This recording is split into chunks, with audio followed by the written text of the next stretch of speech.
സംസ്ഥാനത്തെ തദ്ദേശ സ്ഥാപനങ്ങളിലേക്കുള്ള ആദ്യഘട്ട വോട്ടെടുപ്പ് ആരംഭിച്ചിരിക്കുകയാണ്. തിരുവനന്തപുരം മുതൽ എറണാകുളം വരെയുള്ള 7 ജില്ലകളിലാണ് ജനവിധി തേടുന്നത്. പോളിംഗ് വൈകുന്നേരം 6 മണിക്ക് അവസാനിക്കും. വിവരങ്ങളുമായി ഡി ബിനോയ് ചേരുന്നു. ബിനോയ്, അങ്ങനെ സംസ്ഥാനത്തെ 7 ജില്ലകൾ ഇന്ന് പോളിംഗ് ബൂത്തിലേക്ക് കടന്നിരിക്കുകയാണ്. വൈകിട്ട് 6 മണി വരെയാണ് പോളിംഗ് ഉള്ളത്. കൂടുതൽ വിവരങ്ങൾ എന്തൊക്കെയാണ്? ഇപ്പോൾ ഏകദേശം 10 മണി കഴിയുമ്പോഴേക്കും പോളിംഗ് ശതമാനം 21 മുകളിലേക്ക് ഏകദേശം 22 വരെ എത്തിയിരിക്കുന്നതിന് നമുക്ക് പറയാൻ കഴിയും. തിരുവനന്തപുരത്താണ് 19% പോളിംഗ്. അത് സാധാരണഗതിയിൽ നഗര കേന്ദ്രീകൃതമായ തിരുവനന്തപുരം ജില്ലയിൽ കഴിഞ്ഞ വർഷവും ഇത് തന്നെയായിരുന്നു. പോളിംഗ് ശതമാനത്തിൽ കാര്യമായ വർധന ഉണ്ടായിട്ടില്ല. പക്ഷേ എറണാകുളം, ആലപ്പുഴ ജില്ലകളിലാണ് ഇപ്പോൾ കാര്യമായ പോളിംഗ് ശതമാനത്തിലെ വർധന നമുക്ക് കാണാൻ കഴിയുന്നത്. പ്രത്യേകിച്ചും എറണാകുളത്തെ സംബന്ധിച്ചിടത്തോളം UDFന് വലിയ തരത്തിലുള്ള മേൽക്കൈയുള്ള ഒരു ജില്ലയാണ്. ആലപ്പുഴ ഇത്തവണ കഴിഞ്ഞ വർഷത്തെ അപേക്ഷിച്ച് വോട്ടിംഗ് ശതമാനത്തിൽ കൂടുതൽ മുന്നിലേക്ക് പോയിരിക്കുന്നു. കഴിഞ്ഞ പ്രാവശ്യം ഇത് ഏകദേശം ഒരു 16% വരെ ആയിരുന്നു. അതിപ്പോൾ 22% എത്തിയിരിക്കുന്നു എന്ന് പറയുമ്പോൾ ആലപ്പുഴയിൽ വളരെ കാര്യമായ തരത്തിൽ വോട്ടിംഗ് പുരോഗമിക്കുന്നു എന്ന് നമുക്ക് പറയാൻ കഴിയും. മാത്രവുമല്ല, ഒട്ടുമിക്ക നേതാക്കന്മാരും അവരുടെ പോളിംഗ് കഴിഞ്ഞിരിക്കുന്നു. നേരത്തെ നമ്മൾ കണ്ടതാണ്. ഇതിനിടയിൽ ചെറിയ വിവാദങ്ങളും പ്രശ്നങ്ങളും ഒക്കെ ഉയർന്നു വന്നിട്ടുണ്ട്. പ്രത്യേകിച്ചും NDAയുടെ സ്ഥാനാർത്ഥിയായി തിരുവനന്തപുരത്ത് നിന്ന് മത്സരിക്കുന്ന ശ്രീലേഖ, മുൻ DGPയാണ്. അവർ നടത്തിയ ഒരു പരാമർശം അവരുടെ ഫേസ്ബുക്ക് പോസ്റ്റ് തന്നെ വലിയ തരത്തിൽ ചർച്ചയായി മാറിക്കഴിഞ്ഞിരിക്കുകയാണ്. അവർ പ്രധാനമായിട്ട് പറഞ്ഞത് തിരുവനന്തപുരം കോർപ്പറേഷനിൽ NDA അധികാരത്തിൽ വരും എന്നുള്ള ഒരു കാര്യമാണ് അവർ പറഞ്ഞത്. അത്തരത്തിൽ അത് ഈ പോളിംഗ് നടക്കുന്ന സമയത്ത് അത്തരത്തിലുള്ള പ്രഖ്യാപനങ്ങൾ, അതുപോലെ തന്നെ ഈ നേരത്തെ പറയുന്നത് പോലെ തന്നെയുള്ള ഈ വിജയസാധ്യതകളുടെ പ്രഖ്യാപനങ്ങൾ, ഇതൊക്കെ തന്നെ ഇലക്ഷൻ കമ്മീഷൻ വിലക്കിയിട്ടുള്ളതാണ്. അതിന് വിരുദ്ധമായ ഒരു ഫേസ്ബുക്ക് പോസ്റ്റ് ഇട്ടു. അതിപ്പോൾ പിൻവലിച്ചിട്ടുണ്ട്. അതേസമയം ഇപ്പോൾ നിലവിൽ ഏറ്റവും വലിയ ചർച്ചയായി മാറിക്കൊണ്ടിരിക്കുന്നത് UDF കൺവീനറുടെ ഒരു പരാമർശമാണ്. അത് അദ്ദേഹത്തിൻ്റെ കഴിഞ്ഞ ദിവസം ഉണ്ടായ ദില്ലിയുമായി ബന്ധപ്പെട്ട കേസിൻ്റെ വിധിയെ ചൊല്ലി അദ്ദേഹം നടത്തിയ പരാമർശങ്ങളാണ് ഇപ്പോൾ വലിയ ചർച്ചയായി മാറിക്കൊണ്ടിരിക്കുന്നത്. അതിൽ അടൂർ പ്രകാശ് പറഞ്ഞ ഒരു പ്രധാനപ്പെട്ട കാര്യം, അതായത് അതിജീവതയ്ക്കും ഒപ്പം ദിലീപിനും ഒരുപോലെ നീതി ലഭിച്ചു. ദിലീപിന് നീതി ലഭിക്കേണ്ട ഒരു സാഹചര്യം ഉണ്ടായിരുന്നു എന്ന് പറയുമ്പോഴും ഈ കേരളത്തിലെ ഒട്ടുമിക്ക ആളുകൾ എന്ന് പറയുമ്പോൾ കോൺഗ്രസിൻ്റെയും UDFിൻ്റെയും നേതാക്കന്മാരെല്ലാം തന്നെ അതിജീവതയ്ക്കൊപ്പം അവർക്ക് നീതി കിട്ടണം, ഒപ്പം തന്നെ ഈ ദിലീപിന് പരമാവധി ശിക്ഷ കിട്ടണമായിരുന്നു എന്നൊക്കെ പറയുന്നൊരു സാഹചര്യം ഉണ്ടായിരുന്നു. ആ സാഹചര്യത്തിന് ഇടയിലാണ് ഇപ്പോൾ ഈ ഒരു കാര്യം പറഞ്ഞു വെക്കുന്നത്. അതായത് ഒരിക്കൽ പോലും ഒരു UDFിൻ്റെ കൺവീനർ പറയാൻ പാടില്ലാത്തൊരു കാര്യമാണ് ഈ അതിജീവതയ്ക്കൊപ്പം ദിലീപിന് നീതി കിട്ടണം. മാത്രവുമല്ല, രണ്ടാമത് പറഞ്ഞതാണ് കുറച്ചുകൂടി വളരെയേറെ ഗൗരവമുള്ളൊരു വിഷയമായി മാറപ്പെട്ട് കഴിഞ്ഞിരിക്കുന്നത്. അതായത് സർക്കാർ അതിജീവതയ്ക്കെതിരെ കോടതിയെ വീണ്ടും സമീപിക്കും എന്ന് പറയുമ്പോൾ അദ്ദേഹം കൊടുത്തിരിക്കുന്ന ഒരു പരാമർശം, ആ പരാമർശം വളരെ ഗൗരവത്തോടു കൂടി തന്നെയാണ് ഈ LDFും ഒപ്പം തന്നെ കോൺഗ്രസിലെ നേതാക്കന്മാരും എടുത്തിരിക്കുന്നത്. അതിൽ അദ്ദേഹം പറയുന്നത് സർക്കാർ ഈ വീണ്ടും കോടതിയെ സമീപിക്കുക എന്ന് പറയുന്നത് ആളുകളെ ദ്രോഹിക്കുന്നതിന് വേണ്ടിയാണ് എന്നൊരു വാക്ക്, ഒരു പദപ്രയോഗം നടത്തി. അത് ഒരു പക്ഷേ രാഷ്ട്രീയപരമായി വലിയ തരത്തിൽ ചർച്ചയായി മാറിക്കൊണ്ടിരിക്കുകയാണ്.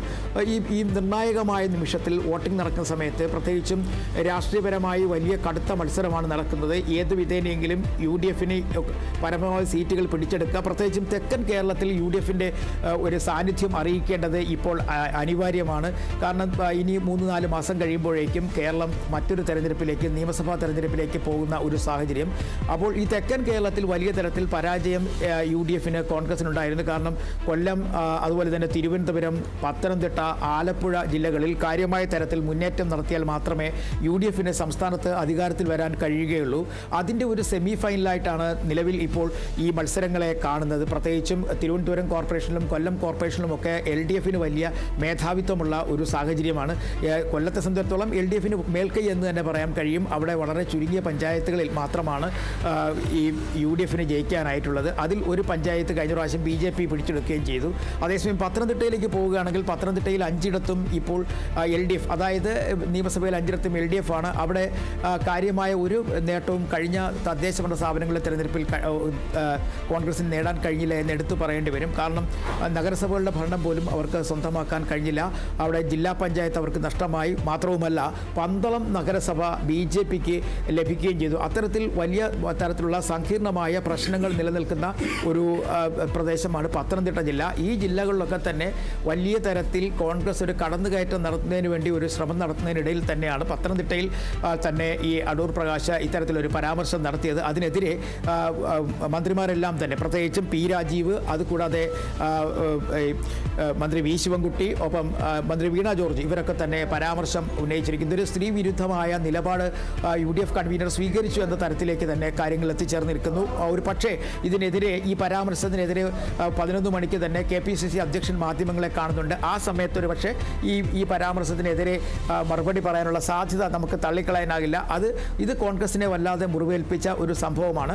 കാരണം ഇത്തരത്തിൽ കേരളത്തിലെ മുഴുവൻ ആളുകളും ഇതുമായി ബന്ധപ്പെട്ട് നിൽക്കുന്ന രാഷ്ട്രീയ പ്രവർത്തകരെല്ലാം തന്നെ, പ്രത്യേകിച്ചും PT തോമസിൻ്റെ ഭാര്യയായ ഉമാ തോമസ് ഉൾപ്പെടെയുള്ളവർ ഈ വിധിയോട് ഒരു വിധത്തിലും നീതി പുലർത്താൻ കഴിയില്ല. കാരണം കൃത്യമായി അതിജീവതയ്ക്ക് ഒരു തരത്തിലല്ലെങ്കിൽ മറ്റൊരു തരത്തിൽ പോലും നീതി കിട്ടിയില്ല എന്നൊക്കെ വാദിക്കുന്ന സമയത്ത് UDF കൺവീനറുടെ ഭാഗത്തു നിന്നും ഇത്തരത്തിൽ ഒരു വാക്ക് അല്ലെങ്കിൽ വാക്പ്രയോഗം നടത്തിയത് അത് ശരിയായില്ല എന്ന നിലപാട് തന്നെ പൊതുവെ പറയപ്പെടും. എന്തായാലും നമുക്ക് അതിൽ നിന്നൊക്കെ വിട്ട് ഇനി തെരഞ്ഞെടുപ്പുമായി ബന്ധപ്പെട്ട് പോകുമ്പോഴേക്കും കൊല്ലം മുതൽ എറണാകുളം വരെ, തിരുവനന്തപുരം മുതൽ എറണാകുളം വരെയുള്ള പോളിംഗ് ശതമാനത്തിലേക്ക് കടക്കുമ്പോൾ എല്ലായിടത്തും 20 മുകളിലേക്ക് എത്തിയിരിക്കുന്നു. എറണാകുളത്ത് 22% മുകളിലാണ്, ഒപ്പം ആലപ്പുഴയും 22% മുകളിലാണ്. ഈ രണ്ട് സ്ഥലങ്ങളിലും കാര്യമായ തരത്തിൽ പോളിംഗ് പുരോഗമിക്കുന്നു എന്ന് തന്നെ നമുക്ക് പറയാൻ കഴിയും. അതേസമയം തിരുവനന്തപുരത്ത് ഒരു മന്ദഗതിയിൽ പോകുന്നു. പക്ഷേ അത് നഗരമേഖലയിൽ മാത്രമാണ് ഈ മന്ദഗതിയിൽ ഒരു പോക്ക്. ഗ്രാമീണ മേഖലയിലേക്ക് പോകുമ്പോഴേക്ക് അതിലൊരു മാറ്റം വന്നിട്ടുണ്ട്.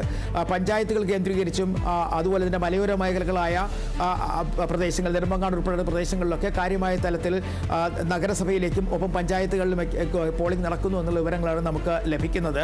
മറ്റ് അനിഷ്ട സംഭവങ്ങളൊന്നും തന്നെ ഇതുവരെയായും റിപ്പോർട്ട് ചെയ്തിട്ടുമില്ല. കൊല്ലത്തേക്ക് വരുമ്പോൾ, കൊല്ലത്ത് ഈ കഴിഞ്ഞ ദിവസങ്ങളിലൊക്കെ തന്നെ വലിയ തലത്തിലുള്ള പ്രചാരണം UDFനും LDFും നടത്തിയിരുന്നെങ്കിൽ തന്നെയും LDF കഴിഞ്ഞ തദ്ദേശ ഭരണ തെരഞ്ഞെടുപ്പിൽ വലിയ തരത്തിൽ മേൽക്കൈ നേടിയ ഒരു ജില്ലയാണ് കൊല്ലം. കാരണം ജില്ലാ പഞ്ചായത്തും ഒപ്പം ഭൂരിപക്ഷം വരുന്ന ഗ്രാമപഞ്ചായത്തുകളും കൊല്ലം കോർപ്പറേഷനും ഒക്കെ തന്നെ LDFനൊപ്പമായിരുന്നു. കൊല്ലം കോർപ്പറേഷനിൽ വലിയ തരത്തിലുള്ള ഭൂരിപക്ഷം നേടാൻ ഇടതുമുന്നണിക്ക് കഴിഞ്ഞിരുന്നു എന്നുള്ളതാണ്. സ്ഥാപനങ്ങളിലേക്കുള്ള ആദ്യഘട്ട വോട്ടെടുപ്പ് പുരോഗമിച്ചുകൊണ്ടിരിക്കുകയാണ്. തിരുവനന്തപുരം മുതൽ എറണാകുളം വരെയുള്ള 7 ജില്ലകളിലേക്കാണ് ഇന്ന് ജനവിധി തേടുന്നത്. വൈകിട്ട് 6 മണി വരെയാണ് പോളിംഗ് ഉള്ളത്. ബിനോയാണ് വിവരങ്ങൾ നൽകിയത്.